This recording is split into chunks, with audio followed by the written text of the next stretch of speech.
Mukunda jewellery Hanamkonda ప్రారంభోత్సవ offer flat 20% VA December 14 నుండి 22 వరకు. ఎందుకు మేడం ఈ మధ్య కాలంలో సామాన్యుల దగ్గర నుంచి సెలబ్రిటీస్ వరకు ఇలాగా ప్లాస్టిక్ సర్జరీస్ చేయించుకోవాలనే ట్రెండ్ బాగా పెరిగిపోతుంది? కొంచెం వయసు వచ్చి ముఖంలో అద్దం చూసుకునే ప్రతి ఆడపిల్ల మగ పిల్లవాడు కూడా ఆ హీరోలా నేను ఎందుకు ఉండకూడదు, నాకేం తక్కువ అనే ఫీలింగ్ ఉంటుంది, ప్రతి ఒక్కరికి ఉంటుంది. శ్రీదేవి మన ఇండియన్ సినిమా ఇండస్ట్రీలో కానీ సామాన్య ప్రజల్లో కానీ ఒక్క స్త్రీ చిన్న సర్జరీ ద్వారా ఇంత మారిపోగలదా? మా క్లినిక్లో చాలామంది సెలబ్రిటీస్, సినిమా హీరోలు, హీరోయిన్లు, క్యారెక్టర్ ఆర్టిస్టులు ఎంతోమందికి మేము కాస్మెటిక్ సర్జరీస్ చేసాము. తమన్నా సింహాద్రి ట్రాన్స్జెండర్, తను మీ రిలేటివ్ కదా, తనకు కూడా మీరు సర్జరీస్ చేశారు. తన జర్నీ ఒకసారి చెప్తారా? ట్రాన్స్జెండర్స్ అందరూ కూడా తన ఒక ఆదర్శంగా తీసుకోవచ్చు. మీకు భగవంతుడు ఒక రూపము, ఒక మేల్ అనే సెక్స్ ఇచ్చినా కూడా దాన్ని మీ ఇంటెన్షన్తో మార్చుకుని, ఫీమేల్ కావచ్చు లేదంటే male, before marriage after marriage చేయించుకునే సర్జరీస్ ఏంటి? మేల్లో బిఫోర్ మ్యారేజ్ కానీ ఆఫ్టర్ మ్యారేజ్ కానీ మేల్ చేయించుకునే సర్జరీస్ ముఖ్యంగా గైనకోమాస్టీ, అంటే ఆడవాళ్ళకి లాగా బ్రెస్ట్ పెరగడం. ఒక ఫీమేల్ ఏ సర్జరీస్ చేయించుకోవచ్చు? ఎందుకంటే డేంజర్ జోన్ లోకి వెళ్లే ఛాన్సెస్ కూడా చాలా ఎక్కువగా ఉంటాయి మేడం. 105 కేజీలు ఉన్న ఆవిడకి లైపోసక్షన్ చేయడం అనేది రిస్క్. ఇప్పుడు మనం ఎగ్జాంపుల్ గా నాగార్జున గారిని మాట్లాడుకోవచ్చు, చిరంజీవి గారు, వీళ్ళందరినీ చూసినప్పుడు భలే అనిపిస్తూ ఉంటది. ఆ ఏజ్ లో చేసే సర్జరీస్ ఏముంటాయి మేడం? ఫేస్ లో మొట్టమొదట మీకు ఏజింగ్ చేంజెస్ కళ్ళ దగ్గర కనిపిస్తుంది. ఇలా అప్పర్ లిడ్ ఇలా జారిపోవడము, కళ్ళ కింద ఉప్పులు రావడము, ఇవన్నీ కూడా ఏజింగ్ చేంజెస్. టీనేజర్స్ కి కూడా అనేక రకాలైన సర్జరీస్ చేయిస్తున్నారు మేడం. ఆ ఏజ్ కి అవసరం అంటారా? టీనేజ్ లోనే అవసరం అండి, ఎందుకంటే 17 years కంప్లీట్ అయిన తర్వాత గ్రోత్ అనేది ఆగిపోతుంది. మన ఎగ్జిస్టెన్స్ ఈ వరల్డ్ లో ఇంకొకరికి ఆనందాన్ని ఇస్తుంది. That is enough. అందరికీ నమస్కారం, నేను Swaroopa Putlapalli. Welcome to iDream. Pan India stars గా ఫేమ్ సంపాదించుకున్న సినిమా స్టార్స్ ఒకప్పుడు ఎలా ఉండేవాళ్ళో మనందరికీ తెలిసిందే. ప్లాస్టిక్ సర్జరీ, లైపోసక్షన్ వంటి ఎన్నో సర్జరీస్ ను చేసుకుని వాళ్ళు ఫ్యాన్స్ ని ఫిదా చేస్తూ ఉన్నారు. సామాన్యుల దగ్గర నుంచి సెలబ్రిటీస్ వరకు ఎంతో మంది ప్లాస్టిక్ సర్జరీ చేయించుకొని తమ రూపాన్ని మార్చుకొని అందమైన బొమ్మలుగా తయారవుతున్నారు. చాలా మంది ట్రాన్స్జెండర్స్ అయితే పునర్జన్మ పొందుతున్నారు. హైదరాబాద్ లో తొలి ప్లాస్టిక్ సర్జరీ క్లినిక్ ను స్టార్ట్ చేశారు డాక్టర్ వెంకట్ తోట. ఆయన అడుగుల్లో అడుగు వేస్తూ 2 దశాబ్దాలకు పైగా 2 ప్లాస్టిక్ సర్జరీ సెంటర్స్ ను నిర్వహిస్తున్న డాక్టర్ రాధా తోట ప్రస్తుతం నాతో పాటు ఉన్నారు. ఆవిడ ఎన్నో ఏళ్లుగా సక్సెస్ఫుల్ గా ఈ క్లినిక్స్ ని రన్ చేస్తున్నారు. ఒకప్పుడు ఏంటి బ్యూటీ పార్లర్ నడుపుతున్నావా అంటూ ఆమెను కామెంట్ చేసిన వాళ్ళే ఇప్పుడు ఆమె సక్సెస్ చూసి సలాం చేస్తున్నారు. డాక్టర్ రాధా తోటతో మాట్లాడి అనేక విషయాలు తెలుసుకుందాం. మేడం నమస్తే. నమస్తే. ముఖ్యంగా ఈ రోజు మీ ద్వారా ప్లాస్టిక్ సర్జరీకి సంబంధించి ఎన్నో విషయాలు తెలుసుకోవాలనుకుంటున్నాం. ఎందుకంటే చాలా మంది సినీ స్టార్స్ మీ క్లినిక్ కి వస్తూ ఉంటారు. ఎందుకు మేడం ఈ మధ్య కాలంలో సామాన్యుల దగ్గర నుంచి సెలబ్రిటీస్ వరకు ఇలాగా ప్లాస్టిక్ సర్జరీస్ చేయించుకోవాలనే ట్రెండ్ బాగా పెరిగిపోతుంది? ఈ మధ్య కాలంలోనే కాదండి, దాదాపు ఒక 2 దశాబ్దాల ముందు నుంచి కూడా నెమ్మదిగా మొదలైంది ఈ ట్రెండ్ అనేది. మేము 2001లో మా హస్బెండ్ నిమ్స్లో రిజైన్ చేసి బయటకు వచ్చినప్పుడు అప్పుడు ప్లాస్టిక్ సర్జరీ అంటే కేవలము బర్న్స్, ట్రామా లేదా congenital anomalies, facial bone injuries అంతవరకే చేసేవాళ్ళు. నేను అప్పుడు ఆయన్ని ఎంకరేజ్ చేశాను, మీరు ఈ సర్జరీస్ ఎంత చేసినా ఎంతో కొంత డిఫెక్ట్స్ మిగిలిపోతాయి, మీరు వాళ్ళని 100% నార్మల్గా తీసుకురాలేరు. కాస్మెటిక్ సర్జరీతో మీరు పేషెంట్ని ఎంతో సాటిస్ఫై చేస్తారు. ఆ సర్జరీ చేసిన తర్వాత దాని రిజల్ట్ వాళ్ళకి లైఫ్ లాంగ్ ఉంటుంది. మీరు ఉదాహరణకి తీసుకుంటే ఒక్క శ్రీదేవిని చూడండి. ఆ శ్రీదేవి మన ఇండియన్ సినిమా ఇండస్ట్రీలో కానీ సామాన్య ప్రజల్లో కానీ ఒక్క స్త్రీ చిన్న సర్జరీ ద్వారా ఇంత మారిపోగలదా, ఇంత అందంగా తయారవగలదా అనే ఒక ఫీలింగ్ తీసుకొని వచ్చారు. శ్రీదేవి అప్పట్లో మన ఇండియాలో కాదు అమెరికా వెళ్ళి చేయించుకున్నారు. ఈ రోజున ఇండియాలో కూడా ప్రతి ఒక్కళ్ళకి అందుబాటులోకి వచ్చేటట్లుగా మన దగ్గర కూడా ఎంతోమంది మంచి సర్జన్స్ ఉన్నారు. మీరు ఎందుకు కాస్మెటిక్ సర్జరీ స్టార్ట్ చేయకూడదు అని పోరుపెట్టి నేనే స్టార్ట్ చేయించాను. అది ఇద్దరం కలిసి స్టార్ట్ చేశాము. తర్వాత నేను ఒక 2 దశాబ్దాలుగా చేసిన నా గైనక్ ప్రాక్టీసు ఇంకా జనరల్ ప్రాక్టీస్తో పాటు మళ్ళీ diploma in medical cosmetology, MBA hospital administration చేసి ఇద్దరం కలిసి ఆ క్లినిక్ స్టార్ట్ చేశాం. ఇప్పటి వరకు కూడా సక్సెస్ఫుల్గా నడుపుతున్నాం. అది మా క్లినిక్లో చాలామంది సెలబ్రిటీస్, సినిమా హీరోలు, హీరోయిన్లు, క్యారెక్టర్ ఆర్టిస్టులు ఎంతోమందికి మేము కాస్మెటిక్ సర్జరీస్ చేశాం. వాళ్ళందరూ కూడా చాలా హ్యాపీగా ఉన్నారు. ఈ రోజు వరకు చాలా థ్యాంక్ఫుల్గా ఉన్నారు. కాకుంటే హీరోలకి, హీరోయిన్లకి, సెలబ్రిటీస్కి మాత్రమే కాదండి, కాస్మెటిక్ సర్జరీ చాలా అందంగా కనపడాలి అనుకునే ఒక ట్రెండ్ ప్రతి ఒక్కరికి ఉంటుంది. కొంచెం వయసు వచ్చి ముఖంలో అద్దం చూసుకునే ప్రతి ఆడపిల్ల, మగపిల్లవాడు కూడా ఆ హీరోలా నేను ఎందుకు ఉండకూడదు, నాకేం తక్కువ అనే ఫీలింగ్ ఉంటుంది, ప్రతి ఒక్కరికి ఉంటుంది. కానీ ఈ రోజున వాళ్ళకి అది అందుబాటులో ఉంది. కాస్మెటిక్ సర్జరీ అనేది అందుబాటులో లేని సర్జరీ, చాలా ఎక్స్పెన్సివ్, ఎట్టి పరిస్థితుల్లో కాదు. ఒక కార్పొరేట్ హాస్పిటల్లో లేదా ఒక మామూలు సైప్ ఆఫ్ హాస్పిటల్లో చేయించుకునే సర్జరీలకి ఎంత అవుతుందో ఇది కూడా అంతే అవుతుంది. కాకపోతే ఈ సర్జరీలో సర్జన్ స్కిల్ అనేది చాలా ఇంపార్టెంట్. ఆ సర్జన్ ఆ పర్టికులర్ సర్జరీస్ ఎన్ని చేశారు, ఈ సర్జరీస్ ఆయన పర్ఫెక్ట్గా చేయగలరా లేదా అనేది ఆ క్లినిక్ ఉన్న రెప్యుటేషన్ బట్టి, ఆ సర్జన్కి ఉన్న రెప్యుటేషన్ బట్టి మీరు వెళ్ళాల్సి వస్తుంది. మా క్లినిక్లో ఒక టీమ్ ఆఫ్ ప్లాస్టిక్ సర్జన్స్ ఉన్నారు. మాకు ఫేస్కి చేసే cosmetic surgeries, nose reshaping, facial jaw రీషేపింగ్లు అవన్నీ ఒక సర్జన్ చేస్తారు. మేడం, ఈ మధ్య కాలంలో కామన్ మ్యాన్ కూడా ఈ ప్లాస్టిక్ సర్జరీస్ కావచ్చు, కాస్మెటాలజీ సర్జరీస్ చాలా చేయించుకుంటున్నారు. అంటే సెలబ్రిటీస్ అంటే వాళ్ళు ఆన్ స్క్రీన్ ఉంటారు కాబట్టి వాళ్ళకి ఖచ్చితంగా అవసరం అవన్నీ. మరి కామన్ మ్యాన్ కూడా ఎందుకు ఇలాగా దేవుడిచ్చిన రూపాన్ని కాదని కొత్తగా తమ అందాలకి మెరుగులు దిద్దుకోవాలని చూస్తున్నారు? ప్రతి ఒక్కరికి అందంగా ఉండాలనే ఉంటుందండి. మరి మంచి మంచి చీరలు, మంచి మంచి బట్టలు, ఇన్ని బట్టల షాపులు ఎందుకు ఉంటున్నాయి? ఒక పెళ్లిలో ప్రీ వెడ్డింగ్ షూట్స్ ఎందుకు చేసుకుంటున్నారు? ప్రతి వాళ్ళ మనసుల్లో కూడా మనం కూడా సినిమా హీరో హీరోయిన్ లాగా మనం ఎందుకు ఉండకూడదు, ఎందుకు కనపడకూడదు? ప్రీ వెడ్డింగ్ షూట్లు ఎందుకంటే వాళ్ళని వాళ్ళు స్క్రీన్ మీద చూసుకోవడానికి. ఎవరు తక్కువ, ఎవరు అందంలో తక్కువ ఉంటారు? ప్రతి ఒక్కరికి భగవంతుడిచ్చిన రూపం ఉంటుంది. దానిని ఇంకొంచెం మెరుగు చేసుకుంటే తప్పకుండా ప్రతి ఒక్కళ్ళు అందంగానే ఉంటారు. మంచి ఎక్సర్సైజెస్, బాడీ షేపింగ్ మెయింటైన్ చేస్తే ఎవరు హీరో హీరోయిన్లకు తక్కువేం కాదు. మంచి ముఖ కళ్ళవెళ్ళకలు, మంచి భావ వ్యక్తీకరణ, ఈ 2 ఉంటే చాలు. మా దగ్గరికి చాలామంది సినిమా హీరోయిన్లు అవుదామని అలా ఆశతో వస్తారు. వాళ్ళని నేను చెప్తాను, మీరు కొంతవరకు ఫేషియల్ చేంజెస్ అయ్యి పనికొస్తాయి. మీకు ఇంటర్నల్గా కూడా ఉండాలి. మీకు ఆ భావ వ్యక్తీకరణ, ఆ బాడీలో ఆ మూమెంట్ అవన్నీ ఉంటే తప్పకుండా హీరోయిన్లు అవుతారు మీరు. అది బై బర్త్ రావాలి, కొంత మీరు కష్టపడి డెవలప్ చేసుకుంటే కూడా వస్తుంది.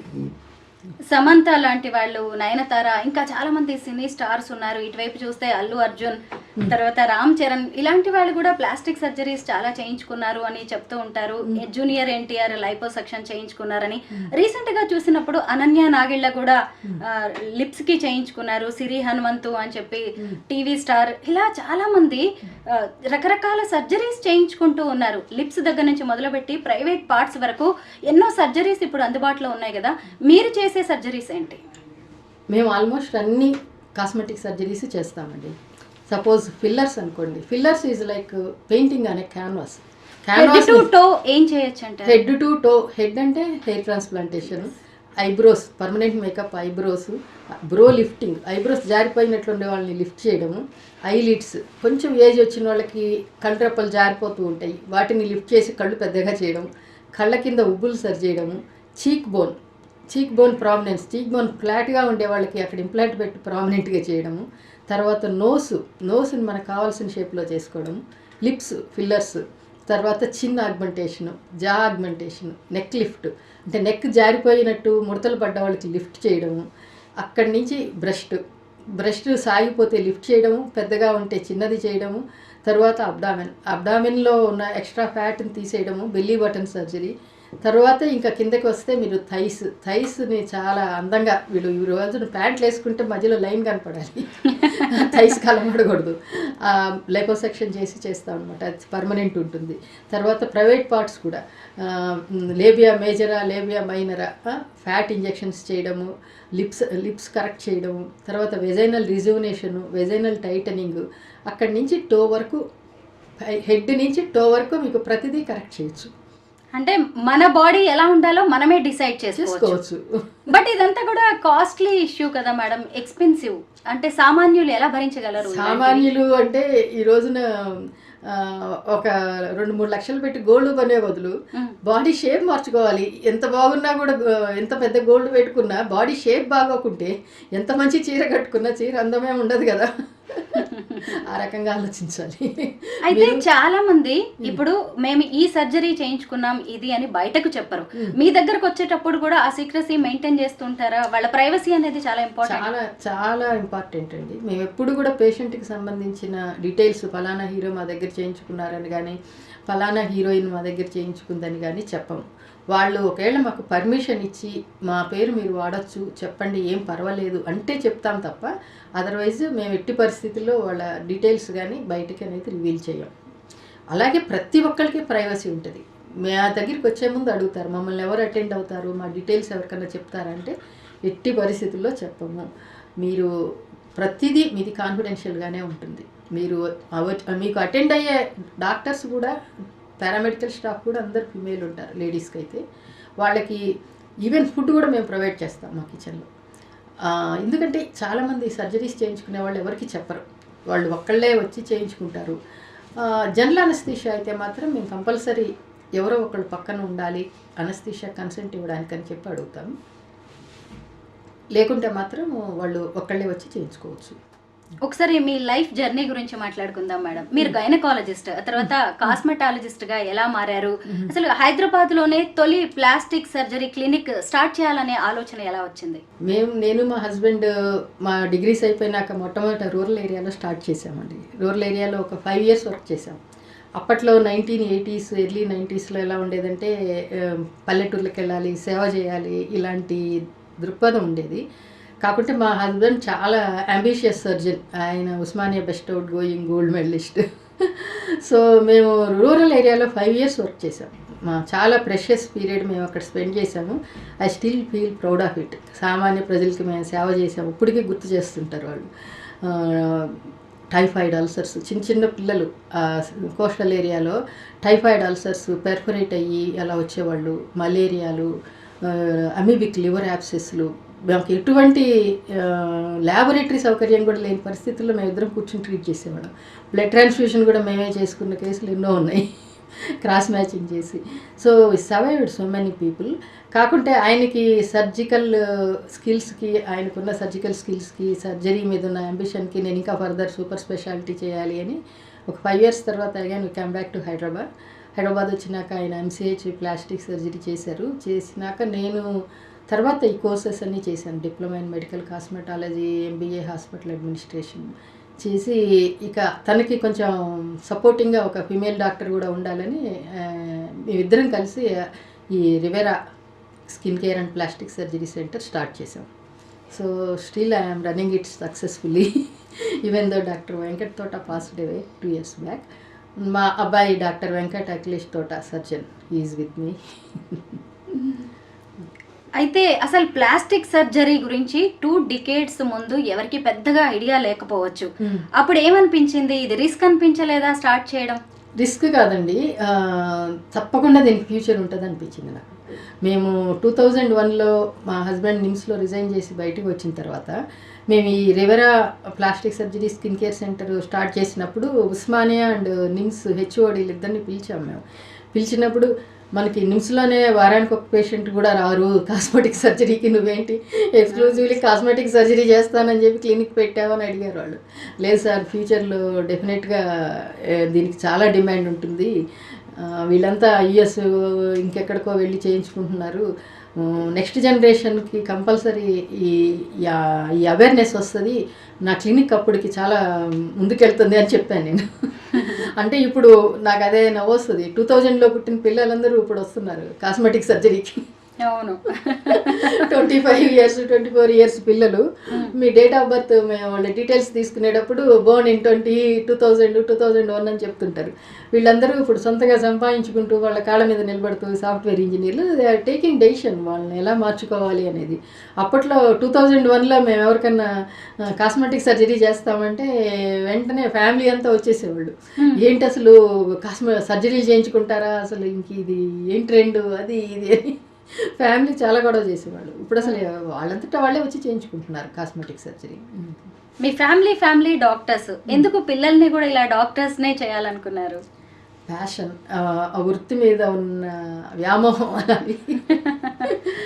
డాక్టర్ వృత్తి చాలా పవిత్రమైన వృత్తి అండి. స్టిల్ టుడే ఎవరైనా పేషెంట్ వచ్చి doctor you are so sweet, you are so kind అని అంటే అలా 3 ఎలివేట్ అయిపోతుంది నాకు. Okay, our life is useful. మన ఎగ్జిస్టెన్స్ ఈ వరల్డ్లో ఇంకొకరికి ఆనందాన్ని ఇస్తుంది. That is enough. Tamanna Simhadri transgender, తను మీ రిలేటివ్ కదా, తనకు కూడా మీరు సర్జరీస్ చేశారు. తన జర్నీ ఒకసారి చెప్తారా? తమన్నా సింహాద్రి మా విలేజ్ నుంచి వచ్చారండి.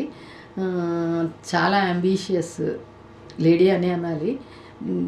తను ఎంతో కష్టపడి చాలా స్ట్రగుల్ అయ్యి చాలా చిన్న వయసులో ఇంట్లో నుంచి బయటకు వచ్చి తన జర్నీ స్టార్ట్ చేసింది. ఈరోజు బిగ్ బాస్లో పార్టిసిపేట్ చేసింది. స్టేట్లో తన పేరు తెలియని వాళ్ళు లేరు. ట్రాన్స్జెండర్స్ అందరూ కూడా తనని ఒక ఆదర్శంగా తీసుకోవచ్చు. మీకు భగవంతుడు ఒక రూపము, ఒక మేల్ అనే సెక్స్ ఇచ్చినా కూడా దాన్ని మీ ఇంటెన్షన్తో మార్చుకుని సమాజంలో తగినంత గుర్తింపు, గౌరవము పొందాలి అనే తపనతో ప్రయత్నం చేసి ఆ అమ్మాయి ఇది పొందింది. తనకి మేము బ్రెస్ట్ ఇంప్లాంట్ సర్జరీ చేసాం. She's very happy. ఎంతోమంది చేయించుకున్నారు డాక్టర్, కానీ నాకు వచ్చినంత పర్ఫెక్ట్గా ఎవరికి రాలేదు అన్నది. అట్లీస్ట్ ఆ హ్యాపీనెస్ని వాళ్ళకి ఇవ్వగలిగాం. ట్రాన్స్జెండర్స్ అందరూ కూడా ఇప్పుడు బ్రెస్ట్ ఇంప్లాంట్స్ చేయించుకుంటున్నారు, వెజైనల్ రీకన్స్ట్రక్షన్ చేయించుకుంటున్నారు. సాధారణ స్త్రీల్లాగానే వాళ్ళు కూడా పెళ్ళిళ్ళు చేసుకుంటున్నారు, జీవితం గడుపుతున్నారు. వాళ్ళకి ఉన్న మానసిక చిన్న తేడాని సమాజం ఖచ్చితంగా ఆమోదించాలి. వాళ్ళందరినీ కూడా వేరుగా చూడడం కానీ అవహేళన చేయడం కానీ చేయకూడదు. వాళ్ళు ఇంకా మంచి మంచి ఉద్యోగాల్లో ప్రవేశించి చాలా మర్యాదకరమైన జీవితం గడపాలని as a doctor I pray for the God. Tamannaah Simhadri అసలు పేరు నాగేశ్వరరావు, మీకు మేనల్లుడు అవుతారు. ఇప్పుడు ఆమె మేనకోడలుగా మారింది కదా, ఏమంటూ ఉంటారు మీ ఫ్యామిలీలో కానీ ఎలాగా? ఎందుకంటే ట్రాన్స్జెండర్స్ ని యాక్సెప్ట్ చేయడం అనేది ఇప్పటికి కూడా పెద్దగా లేదు. ఇప్పుడు తమన్నా లాంటి వాళ్ళు రాజకీయాల్లో కూడా ప్రూవ్ చేసుకునే ప్రయత్నం చేశారు. ఎలా ఉంటుంది మీకు ఫ్యామిలీ నుంచి కానీ ఏమైనా కామెంట్స్? అలా కామెంట్స్ అంత పాజిటివ్గా ఏమి ఉండవు. స్టిల్ ప్రజల్ని మార్చడం అంత ఈజీ ఏం కాదు, కానీ అవేమీ లెక్క చేయకూడదు. ఎందుకంటే ఏ సక్సెస్ఫుల్ పర్సన్ అయినా వెనకాల కామెంట్ చేసేవాళ్ళు ఉంటారు, నెగిటివ్గా మాట్లాడేవాళ్ళు ఉంటారు. అలాగే తీసుకోవాలి తప్ప ఆల్వేస్ పాజిటివ్ కామెంట్స్ని తీసుకుంటేనే ముందుకు వెళ్ళగలరు లైఫ్లో. నెగిటివ్ కామెంట్స్ని ఎంత మంచి బ్రిలియంట్ సక్సెస్ఫుల్ పర్సన్కి కూడా నెగిటివ్ కామెంట్స్ లేకుండా ఎట్టి పరిస్థితిలో ఉండదు. పర్సంటేజ్ పెరుగుతూ ఉంటుంది అంతే. అవి ఎవరు పట్టించుకోకూడదు. ఉంటాయి నెగిటివ్ కామెంట్స్ లేకుండా ఉండవు, కానీ వాటిని పట్టించుకోకూడదు. ఈ మధ్య కాలంలో ప్లాస్టిక్ సర్జరీస్ కి అలాగే కాస్మెటాలజిస్ట్ కి బాగా డిమాండ్ పెరుగుతుంది. అసలు ఏంటి ప్లాస్టిక్ సర్జరీలో ఎన్ని ఉన్నాయా వెరైటీస్ అని నేను తెలుసుకునే ప్రయత్నం చేశాను. అది ఎలా జరిగిందంటే, ఒక ట్రాన్స్జెండర్ అంకితా రాజ్ అనే అమ్మాయి ఈ మధ్య కూడా ఫెమినైన్ ఫేస్ కోసం తను సర్జరీస్ చేయించుకుంది, జా లైన్ సర్జరీ. ఏంటి ఇప్పటి వరకు ట్రాన్స్జెండర్స్ అంటే జస్ట్ ప్రైవేట్ పార్ట్స్ మార్చుకుంటారు అనే దానికి ఐడియా ఉంది, కానీ ఇన్ని సర్జరీస్ అవైలబుల్ గా ఉన్నాయా అనిపించింది. ట్రాన్స్జెండర్స్ ఇవన్నీ చేయించుకోవచ్చు అంటారా? తప్పకుండా చేయించుకోవచ్చండి. ఫేస్ ఫెమినైజేషన్ సర్జరీ అని అంటారు దీన్ని.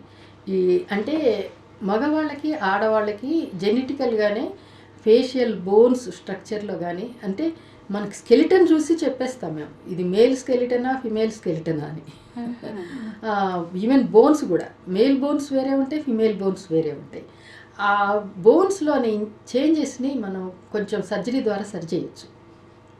మేల్కి ఉండే కొన్ని పర్టికులర్ క్యారెక్టర్స్ ఉంటాయి, ఫిమేల్కి ఉండే పర్టికులర్ క్యారెక్టర్స్ ఉంటాయి. ఈ ఫేస్ ఫెమినైజేషన్ సర్జరీలో ఆ సర్జరీస్ చేసి ఆ ఫేస్ని మృదువుగా ఫెమినైన్గా మార్చవచ్చు.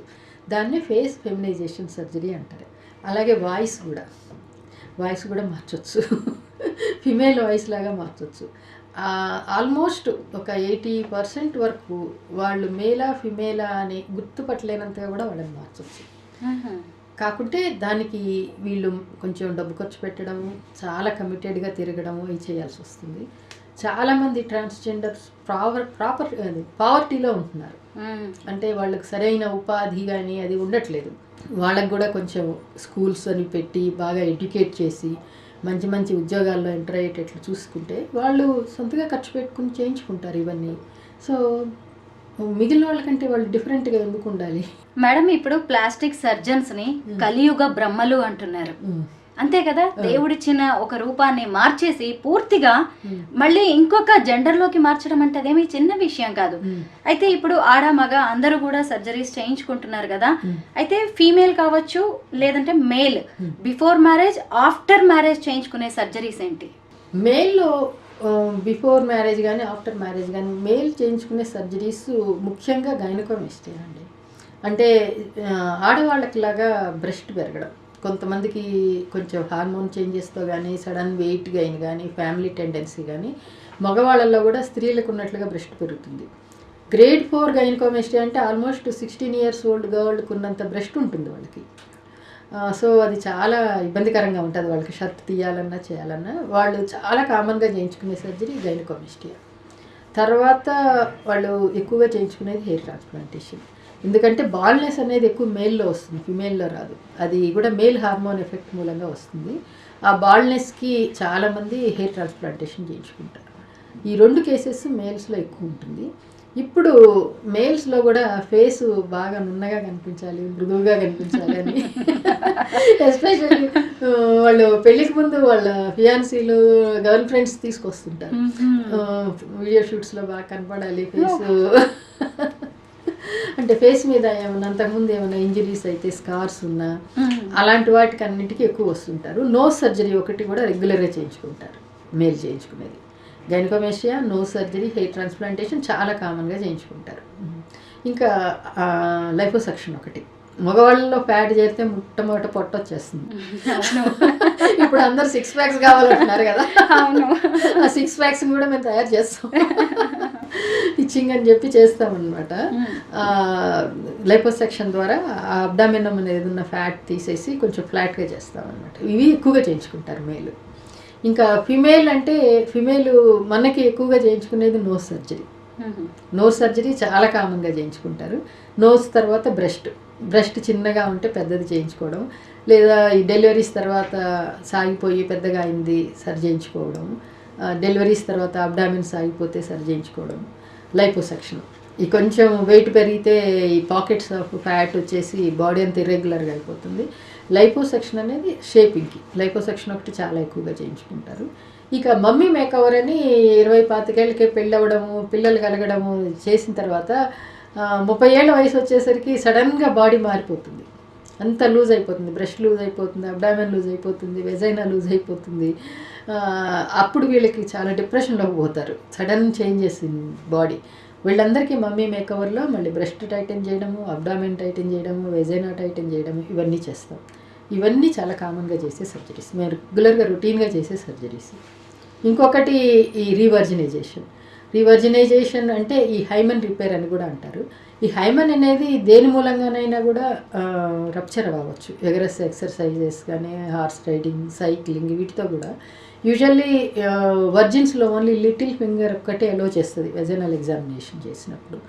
అది కొంచెం అది రప్చర్ అయినప్పుడు 2 fingers ఈజీగా వెళ్తుంది అనమాట. ఎగ్జామిన్ చేసేటప్పుడు డాక్టర్ 2 fingers ఈజీగా వెళ్తుంది అంటే కొంచెం లూజ్ వెజైనా అని అంటారు. వాళ్ళకి ఏదో మైండ్లో ఒక ఫోబియా ఉంటుంది, ఏమన్నా నన్ను సస్పెక్ట్ చేస్తారేమో అలాగా వాళ్ళు చేయించుకుంటారు కొంతమంది. రీవర్జినైజేషన్ సర్జరీ అని హైమన్ రిపేర్ ఒకటి చేయించుకుంటారు. అది కూడా చాలా కామన్గా చేయించుకునే సర్జరీ. పార్ట్నర్కి తెలిసే ఛాన్స్ ఉండదా మేడం సర్జరీ జరిగింది అని? యూజువల్గా ఉండదండి. అంటే స్కారింగ్ అట్లా ఏం ఉండదు, అంత తెలియదు. కొంచెం టైటన్ చేస్తాం ఆ థిన్ లేయర్ అంతే.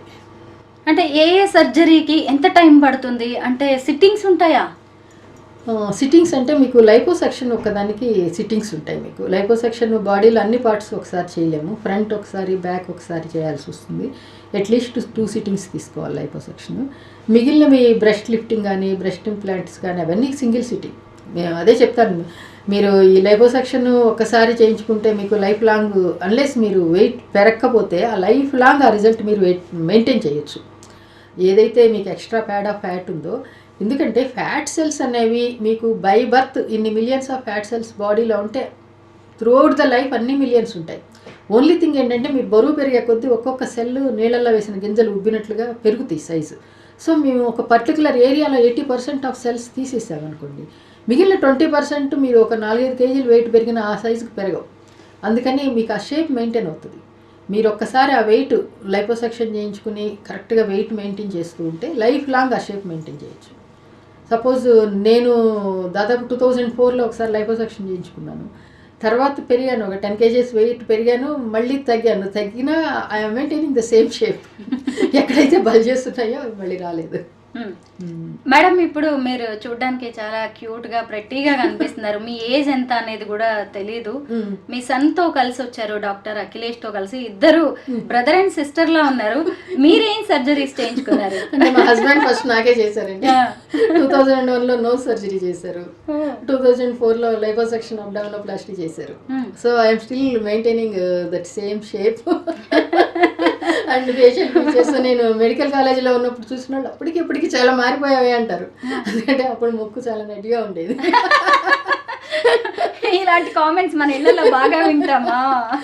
నా ముక్కు గురించి కూడా మా వారు చాలా కామెంట్స్ చేస్తారు. Always welcome to our clinic అండి.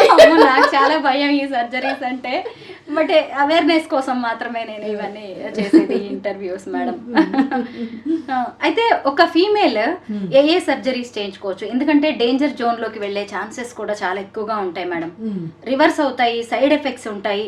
మీరు ఎవరైనా సర్జరీ కోసం వచ్చినప్పుడు ముందే వాళ్ళకి కౌన్సిలింగ్ ఇస్తారా? కంపల్సరీ ఇస్తామండి, 3-4 గంటలు ఇస్తాం కౌన్సిలింగ్. ఇప్పుడు యాక్చువల్లీ నిన్ననే ఒక పేషెంట్ని చూసాం మేము. She's a dancer. ఆమె దాదాపు 105 కేజెస్ ఉన్నారు. 105 కేజెస్ ఉన్నారు. నేను మళ్ళీ డాన్సింగ్ స్టార్ట్ చేయాలనుకుంటున్నానండి. Hardly 38 years. లైపోసెక్షన్ చేయించుకుంటానన్నారు. మేము ఒక 3 గంటలు కౌన్సిలింగ్ చేసాము ఆమెకి. ఆమె ఇంతకుముందు ఒకసారి చేయించుకున్నారు లైపోసెక్షన్. మళ్ళీ లైపోసెక్షన్ చేయించుకున్నాక 20 కేజెస్ పెరిగారు ఆమె. పెరిగినప్పుడు ఏమైంది, లైపోసెక్షన్ చేసిన దగ్గర మామూలుగానే ఉంది, మిగిలిన ఏరియాలో ఇలా బల్జెస్ లాగా వచ్చేసింది. కొన్ని ఏరియాస్లో బల్జెస్ లాగా వచ్చింది. మేము ఒక 2 గంటలు కౌన్సిలింగ్ చేసి చెప్పాము, వద్దు, మీరు కనీసం ఒక 10-20 కేజీలు వెయిట్ తగ్గిరండి. తగ్గి వస్తే అప్పుడు మేము ఎక్కడెక్కడ ఇంకా రెసిస్టెంట్ ఫ్యాట్ ఉందో అది తీస్తాము. ఈ టైంలో మీరు చేయించుకోవడం కరెక్ట్ కాదు అని. అది మనం ఆ మాత్రం కౌన్సిలింగ్ చేయకుండా, డిస్క్రిమినేషన్ చూపించకుండా 105 కేజీలు ఉన్న ఆవిడకి లైపోసెక్షన్ చేయడం అనేది రిస్క్. ఎందుకంటే ఓవర్ వెయిట్తో అనస్థీషియా రిస్క్స్ వస్తాయి. ఆల్రెడీ వాళ్ళు డిప్రెషన్లో ఉంటారు. ఈ సర్జికల్ ట్రామా వాళ్ళకి అడిషనల్ అవుతుంది. వాళ్ళందరినీ మేము ఒక 10 మంది లైపోసెక్షన్కి వస్తే ఎప్పుడు ఫ్రమ్ ది బిగినింగ్ 2001 నుంచి కూడా ఈ లైపోసెక్షన్ అప్పుడే పాపులర్ అయిన టైంలో చాలామంది ఓవర్ వెయిట్ వాళ్ళందరూ వచ్చేసేవాళ్ళు. లైపోసెక్షన్ చేయించుకుంటే ఇలా సన్నగా అయిపోతాము అని అంటే మేము 9 మందిని డిస్కస్ చేసేవాళ్ళం. ఓన్లీ ఒక్కళ్ళే మీరు సర్జరీకి సూటబుల్గా ఉన్నారు అనుకున్న వాళ్ళే మేము తీసుకునేవాళ్ళం. ఎందుకంటే కాస్మెటిక్ సర్జరీ ఉన్న లైఫ్ని బెటర్ చేసుకోవడానికి వాళ్ళు వచ్చినప్పుడు ఏమాత్రం అనస్థీషియా రిస్క్ ఉంటుంది అనుకున్నా కూడా వాళ్ళకి డిస్కరేజ్ చేయాలి. ఎందుకంటే సర్జరీ మూలంగా యూజువల్గా అన్లెస్ ఏదన్నా బ్లండర్ చేస్తే తప్పితే ప్రాబ్లం వచ్చే అవకాశం లేదు. అనస్థీషియాకి వాళ్ళు ఫిట్ కాలేదు, వాళ్ళకి హైపోథైరాయిడ్ ఉంది, ప్రాపర్గా డయాగ్నోస్ చేయలేదు, ట్రీట్మెంట్ సరిగ్గా తీసుకోవట్లేదు, వాళ్ళకి మనం అనస్థీషియా ఇచ్చి కాస్మెటిక్ సర్జరీ చేసినప్పుడు దాని మూలంగా కాంప్లికేషన్ వస్తుంది. ఆ pre operative assessment, right choice, ఆ పేషెంట్ ఈ సర్జరీకి కరెక్టేనా, చేయించుకునే పొజిషన్లో ఉన్నారా, ఫిజికల్ అండ్ మెంటల్ కండిషన్లో, ఇవన్నీ అసెస్ చేయకుండా కాస్మెటిక్ సర్జరీ చేయించుకోకూడదు. మేము ఖచ్చితంగా డిస్కరేజ్ చేస్తాం. వాళ్ళకి ఈ సర్జరీ ఏదైనా స్కార్ రివిజన్స్ అలాంటివి వచ్చినా కూడా ఈ సర్జరీ చేయడం మూలంగా మీకు ఇప్పుడున్న దానికంటే బెటర్ అపీరెన్స్ వస్తుంది. అట్లీస్ట్ ఒక 20-30% మీరు బెటర్గా కనపడతారు అనుకుంటేనే వాళ్ళని చేయించుకోమని చెప్తాం. అదర్వైజ్ డిస్కరేజ్ చేస్తాం. లేదు, ఇప్పుడు మీరు ఏం చేసినా కూడా మీకు ఇంతకంటే బెటర్గా అయితే ఏం రాదు, వద్దని చెప్తాను. మేడం, ఈ ప్లాస్టిక్ సర్జరీస్ గురించి, సైడ్ ఎఫెక్ట్స్ గురించి మనం ఎక్కువగా మాట్లాడుకోవాలి. అతిలోక సుందరి శ్రీదేవి ఆమె ఆఫ్టర్ 60s కూడా అనేక సర్జరీస్ చేయించుకుని మెడిసిన్ తీసుకోవడం వల్లే ఆవిడ చనిపోయారనే కథనాలు కూడా ఉన్నాయి. ఎందుకంటే ఈ రోజుకి ఆవిడ ఎలా చనిపోయారనేది కూడా మిస్టీరియస్ గానే ఉంది. మీరేమంటారు? అది పూర్తిగా నిజం కాదండి. అంటే శ్రీదేవి ఒక్కటే కాదు, మా దగ్గరికి నాకు తెలిసిన సెలబ్రిటీస్ ఫ్యామిలీస్లో పర్ఫెక్ట్గా బాడీ మెయింటైన్ చేస్తున్న వాళ్ళు వాళ్ళందరినీ నేను చూస్తున్నాను కదా. ఈవెన్ స్టిల్ టుడే నేను కూడా ఆన్ అండ్ ఆఫ్ డైటింగ్స్ చేయడము, డైటీషియన్ ఒపీనియన్ తీసుకోవడము, వాళ్ళ గైడెన్స్ తీసుకోవడం చేస్తుంటాను. డైటింగ్ అది కూడా ఒక లెవెల్ వరకు చేయొచ్చు. శ్రీదేవి ఆల్రెడీ 1963 బోర్న్ 50sలో ఉంది కదా. She can't compete with a 20 years old heroine. వాళ్ళకున్న ఏజ్, ఆ చాము డిఫరెంట్గా ఉంటుంది. మీరు ఎంత వెయిట్ మెయింటైన్ చేసినా ఫేషియల్ ఫ్యాట్ అంతా కరిగిపోతుంది, ఆ ఫేస్లో కొంచెం చేంజెస్ వస్తాయి. వీళ్ళు కొన్నిసార్లు అది యాక్సెప్ట్ చేయలేకపోతారు. అయిపోయింది, శ్రీదేవి జనరేషన్ అయిపోయింది, మన ఏజ్కి తగ్గట్టు ఉండాలి అనేది వాళ్ళు యాక్సెప్ట్ చేయలేక అంతే విగరస్గా డైట్ చేయడము, ప్రాపర్ ప్రోటీన్ ఫుడ్ తీసుకోకపోవడము, ఇవన్నీ చేస్తుంటారు. చాలా సన్నగా అదే పగర్మెంట్. దాని మూలంగా ఏమన్నా కొంచెం హైపోగ్లైసిమియా వచ్చి కళ్ళు తిరిగి పడిపోవడము అట్లాంటివి ఏమన్నా జరుగుతాయి అప్పుడప్పుడు. కానీ దానికిను ఆమె మరణానికి లింక్ ఉంటుందని నేను అనుకోను. ఎందుకంటే వాళ్ళు ఎప్పుడూ డాక్టర్ సూపర్విజన్లోనే తీసుకుని ఉంటారు. It is a mystery. Late 60sలో కూడా అనేక రకాలైన సర్జరీస్ చేసుకుంటున్న వాళ్ళు, చేయించుకుంటున్న వాళ్ళు ఉన్నారు. ఇప్పుడు మనం ఎగ్జాంపుల్గా నాగార్జున గారిని మాట్లాడుకోవచ్చు, చిరంజీవి గారు, వీళ్ళందరినీ చూసినప్పుడు భలే అనిపిస్తూ ఉంటుంది. ఆ ఏజ్లో చేసే సర్జరీస్ ఏముంటాయి మేడం? ఫేస్ లిఫ్ట్స్ అలాంటివి చేస్తారండి. ఫేస్ లిఫ్ట్ యూజువల్గా ఈ ఫేస్ లిఫ్ట్లు అవి 50sలో 60sలో అవసరం అవుతుంది. ఫేస్లో మొట్టమొదట మీకు ఏజింగ్ చేంజెస్ కళ్ళ దగ్గర కనిపిస్తుంది. ఇలా అప్పర్ లిడ్ ఇలా జారిపోవడము, కళ్ళ కింద ఉప్పులు రావడము, ఇవన్నీ కూడా ఏజింగ్ చేంజెస్. వాళ్ళు ఫిజికల్గా మెంటల్గా ఎంత యాక్టివ్గా ఉన్నా కూడా ఫేస్లో వచ్చే చేంజెస్ కొంచెం వాళ్ళు ఇబ్బంది పెడతా ఉంటాయి. తర్వాత ఎక్కువగా ఈ ఎండలో షూటింగ్లు చేయడము, సన్లైట్ మెయిన్ శత్రు స్కిన్కి. సన్లైట్కి ఎంత ఎక్స్పోజ్ అయితే అంత తొందరగా ఏజింగ్ చేంజెస్ వస్తాయి. మీరు అందుకే విలేజెస్లో చూడండి, 40 ఏళ్ళు 50 ఏళ్ళు వచ్చేసరికి వాళ్ళ ముఖాలంతా ముడతలు రావడం ఇవన్నీ జరుగుతుంది. కాకపోతే కొన్ని రకాల ఉద్యోగాల్లో ఉండే వాళ్ళకి, ఎంటర్టైన్మెంట్ ఫీల్డ్లో షూటింగ్లో అలా ఉండే వాళ్ళకి తప్పదు, వాళ్ళు బయట అవుట్డోర్ షూటింగ్స్ అవి చేయాల్సి వస్తుంది. Main thing food and exercise అండి. కార్బోహైడ్రేట్స్ సాధ్యమైనంత వరకు తగ్గించడము, తర్వాత మినరల్స్, ప్రోటీన్స్ సఫిషియెంట్గా తీసుకోవడము, sufficient vitamin B12, vitamin D, అంటే కొంచెం ఎండకి మార్నింగ్ టైంలో వాకింగ్ చేయడము, 10,000 steps per day కంపల్సరీ చేయాలి. తర్వాత ఫుడ్లో మనం తినే ఫుడ్లో కార్బోహైడ్రేట్స్ 90% తగ్గించేయాలి. ఎందుకంటే ఈ వయసు పెరిగే కొద్దీ శరీరంలో కదలిక తగ్గిపోద్ది. పిల్లల్లాగా యాక్టివ్గా అటు ఇటు పరిగెత్తడం చేయరు, ఒకే దగ్గర కూర్చుని ఉంటారు. అది దాని మూలంగా మెయిన్గా వీళ్ళకి హెల్త్ ప్రాబ్లమ్స్ వస్తాయి. వన్స్ మీరు ప్రాపర్ క్యాలిక్యులేటెడ్ డైట్ తీసుకుని డైలీ మార్నింగ్ 1 గంట జిమ్ ఎక్సర్సైజ్ కానీ వాకింగ్ కానీ ఎక్కువగా, అది కూడా చాలా యాక్టివ్గా తిరగగలిగితే రోజంతా మీరు మెయింటైన్ చేయగలుగుతారు. అది 99% ఇవి పాటించడం. టీనేజర్స్కి కూడా అనేక రకాలైన సర్జరీస్ చేయిస్తున్నారు మేడం. ఆ ఏజ్కి అవసరం అంటారా? టీనేజ్లోనే అవసరం అండి. ఎందుకంటే 17 years కంప్లీట్ అయిన తర్వాత గ్రోత్ అనేది ఆగిపోతుంది. మీరు ఒక నోస్ కరెక్ట్ చేయించుకోవాలన్నా, ఇంకా ఫేషియల్ చేంజెస్ ఏమైనా చేయించుకోవాలన్నా 17 years లోపు మేము చెయ్యం వాళ్ళకి. 12-13 ఏళ్ల వయసుకే తీసుకొని వస్తారు పిల్లల్ని. మా అమ్మాయికి ముక్కు బాగాలేదండి చేయండి అంటే, వెయిట్ 17 years కంప్లీట్ అయ్యేదాకా వెయిట్ చేయండి. అప్పటికి గ్రోత్ అనేది ఆగిపోతుంది. చెవు అనేది మాత్రం 8 yearsకే కంప్లీట్ అవుతుంది. కొంతమంది చెవులో డిఫెక్ట్స్ ఉంటాయి. చెవు గ్రోత్ 8 years కంప్లీట్ అవుతుంది. 8 years తర్వాత స్టార్ట్ చేయొచ్చు. చెవుకి సంబంధించిన సర్జరీస్ ఏమన్నా, చెవులకి సంబంధించిన షేప్లో ఏమైనా మార్పులు ఉంటే చేయొచ్చు. నోస్ కానీ ఇంకా ఫేషియల్ బోన్స్ కానీ కంపల్సరీ 17 ఏళ్ళు దాటినాకే స్టార్ట్ చేయాలి. ఇప్పుడు సౌత్ కొరియా లాంటి చోట్ల ఎవ్రీ 3rd person చేయించుకుంటారు. వాళ్ళని మీరు కొరియన్ డ్రామాల్లో చూస్తే బ్యూటిఫుల్గా ఉంటారు, ముక్కులు మూతులు. వాళ్ళని ఒక్కసారి వెళ్ళి ఎంగేజ్లో చూడాలి మీరు 10 ఏళ్ల వయసులో. ఒక్కడు బాగోరు, చప్పిడి ముక్కులు, ఆ కళ్ళు కూడా చైనీస్ కళ్ళు. వాళ్ళందరికీ డబుల్ లిడ్ సర్జరీ అనేది ప్రతి ఒక్కళ్ళు చేయించుకుంటారు. మనకిలాగా ఇట్లా లైన్ ఉండదు వాళ్ళకి, డబుల్ లిడ్. చైనీస్ కళ్ళు అంటారు చూసారా, అలా ఉంటాయి. తర్వాత నోస్ ఒక్కళ్ళకి సరిగ్గా ఉండదు. వాళ్ళందరూ టీనేజ్కి వచ్చినాక ఇంకా క్యూ కడతారు పేరెంట్సే తీసుకెళ్ళి చేయిస్తారు. వాళ్ళు ప్రామిస్ చేస్తాను 17th ఇయర్లో ఇది చేయిస్తాను, 18th ఇయర్లో ఇది బర్త్డేకి ఇది చేయిస్తాను. వాళ్ళు చాలామంది ఎంటర్టైన్మెంట్ ఫీల్డ్లోకి ఎంటర్ అవుతుంటారు సౌత్ కొరియాలో. వాళ్ళు అసలు చిన్నప్పటి నుంచే ఏదో మనం టీవీ స్టార్ అవ్వాలి, లేకపోతే సాంగ్స్ పాడాలి, ఆ స్టార్స్ అవ్వాలి అనే అంబిషన్స్ తోటి ఉంటారు వాళ్ళు. ఆ ఫీల్డ్లోకి చాలా ఎక్కువ మంది. అందుకే అందరూ ప్రపంచంలో చాలా మంది ఇప్పుడు కొరియన్ డ్రామాస్ చూస్తున్నారు కదా. చిన్న కంట్రీ అది. అవును, ఆ పిల్లల అంబిషన్ అది అంతే. ఆ టీనేజ్లోనే వాళ్ళకి అవసరం. అప్పుడే కదా వాళ్ళు ప్రొఫెషన్ కానీ ఏదైనా సెలెక్ట్ చేసుకునేది. సపోజ్ టీవీ ఫీల్డ్లో ఎంటర్ అవ్వాలనో, లేదంటే సినిమాల్లో ఎంటర్ అవ్వాలనో. ఇవన్నీ కాకపోయినా వాళ్ళని యూట్యూబ్ ఛానల్స్ ఉన్నాయి, ఎవరికి టాలెంట్కి తగ్గట్టు వాళ్ళు ఏమిటి చేసుకుని లోడ్ చేసుకుంటున్నారు. మరి తప్పే ఉంది, ఆ ఏజ్లోనే చేయించుకోవాలి వాళ్ళు. హెల్త్ టూరిజంలో హైదరాబాద్ #1 ప్లేస్లో ఉంది. అయితే ఫారినర్స్ మీ దగ్గరికి వస్తూ ఉంటారా ఈ కాస్మెటాలజీ సర్జరీస్ కోసం? వస్తుంటారండి, వస్తుంటారు. ఫారినర్స్ చాలా మంది వస్తుంటారు. ఎక్కువగా వీళ్ళు వస్తుంటారు కెనడా నుంచి, తర్వాత ఆఫ్రికన్ కంట్రీస్ నుంచి వాళ్ళు వస్తుంటారు. వచ్చి చేయించుకుని వెళ్తుంటారు. కాస్మెటిక్ ప్రొసీజర్స్ చాలా చేయించుకుంటారు. ఇక్కడి నుంచి కూడా సౌదీ నుంచి, అరేబియన్ కంట్రీస్ నుంచి కూడా వస్తారు. రిలేటివ్లీ వాళ్ళకి టు అండ్ ఫ్రో హైదరాబాద్ వచ్చి 4 రోజులు ఇక్కడ సరదాగా స్పెండ్ చేసి సర్జరీ చేయించుకుని వెళ్ళినా కూడా చాలా తక్కువ ఖర్చు అవుతుంది వాళ్ళ కంట్రీతో కంపేర్ చేస్తే. ఇప్పుడు ఫిలిప్పైన్స్ లాంటి కంట్రీస్లో నుంచి కూడా వస్తుంటారు చేయించుకోవడానికి. వాళ్ళకి అట్లీస్ట్ మన దగ్గర ఉన్నంత స్టాండర్డ్స్ కూడా లేవు. చాలా ఎవరు పడితే వాళ్ళు చేయడము, అక్కడ కంట్రోల్ లేదు. వాళ్ళందరికీ ఇక్కడ giving better services definitely and reasonable cost. మన అందం అనేది, మన ఫిజిక్ అనేది ఖచ్చితంగా కాన్ఫిడెన్స్ ని పెంచుతూ ఉంటుంది. అంటే నా ఫేస్ సరిగ్గా లేదు, నా బాడీ సరిగ్గా లేదు అనేది ఇన్ఫీరియారిటీ కాంప్లెక్స్ ను కూడా మనలో పెంచుతూ ఉంటుంది.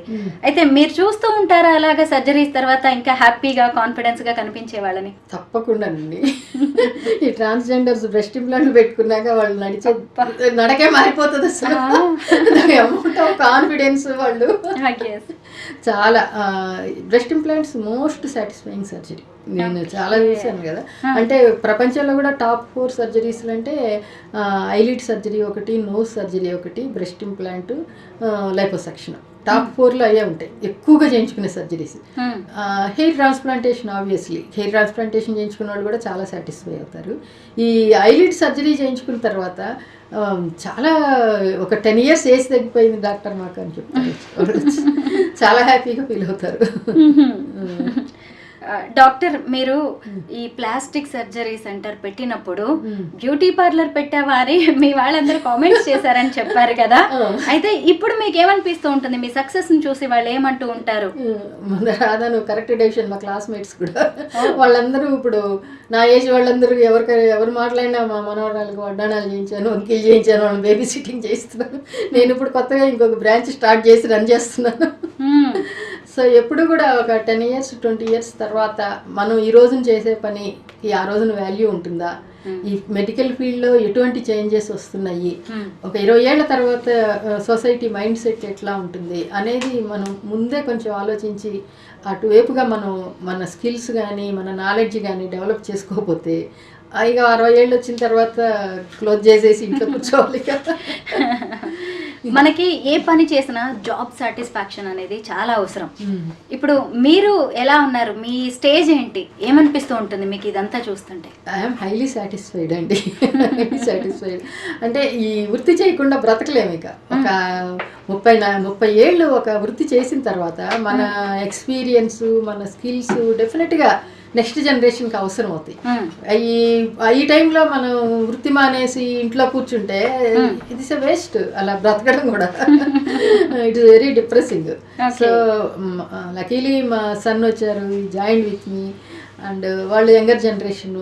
మనము వాళ్ళకి కొన్ని విషయాల్లో వాళ్ళు చాలా మనకంటే ప్రోగ్రెసివ్గా ఉంటారు. రీసెంట్గా వచ్చి అడాప్ట్ చేసుకోవడం అవి. మనకేమో ఒక 30 ఏళ్ళ అనుభవం ఉంటుంది. ఇదిగో ఈ పని చేస్తే ఇలా జరుగుతుంది, దీని ఫలితాలు ఇలా ఉంటాయి అనేది మేము చెప్పగలం. ఎందుకంటే అవన్నీ తన్నులు తిని వచ్చిన వాళ్ళం కాబట్టి కింద మీద పడి వాళ్ళకి కొన్ని అర్థం కావు. సో అలా కలిసి పని చేయడం అనేది ఆల్వేస్ ఇట్స్ ఎ బ్లెస్సింగ్ అండి.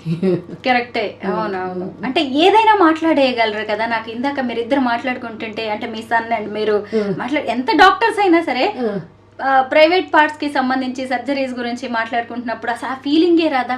అసలే ఉండదండి. Is junior doctor and senior doctor అంతే అంతే. జూనియర్ పీజీ స్టూడెంట్లు వాళ్ళు ఉంటే మాట్లాడతారు కదా, వాళ్ళకి ఎక్స్ప్లెయిన్ చేస్తే అలాగే ఉంటుంది అంతే. అమ్మ కొడుక్కి చెప్తున్నట్టే ఒక రకంగా. ఇవన్నీ కూడా అవసరమే, ఎందుకంటే ఈ రోజుల్లో అంతే కదా, పీరియడ్స్ గురించి కానీ లేదంటే ఆడపిల్లల గురించి అంతా డిస్కషన్ అవసరం. జనరల్ పబ్లిక్ లో కూడా ఈ టాక్ బాగా నడుస్తుంది. మేడం, ఇప్పుడు వైద్య రంగం ఎంతో అభివృద్ధి చెందుతుంది. ఏ రోజుకు ఆ రోజు కొత్త టెక్నాలజీస్ వస్తూ ఉన్నాయి. మీరు ఎప్పుడో 20 ఏళ్ల క్రితం క్లినిక్ స్టార్ట్ చేశారు. ఎప్పటికప్పుడు మిమ్మల్ని మీరు ఎలా అప్డేట్ చేసుకుంటూ ఉంటారు? తప్పకుండానండి. సిఎంఈలకి వాటికి వర్క్షాప్లకి ఈ రోజు కూడా అటెండ్ అవుతాను నేను. అటెండ్ అయ్యి ఫిల్లర్స్, నేను ఎన్ని రోజుల నుంచి ఫిల్లర్స్ చేస్తున్నా కూడా ఇంకొకళ్ళు ఎలా చేస్తున్నారు ఏమో, వాళ్ళు వాళ్ళ లైఫ్ టైంలో వాళ్ళు ఏదో కొత్త టెక్నిక్ కనుక్కోవచ్చు, అది వాళ్ళ దగ్గర నుంచి నేర్చుకోవచ్చు కదా అనిపిస్తుంది నాకు.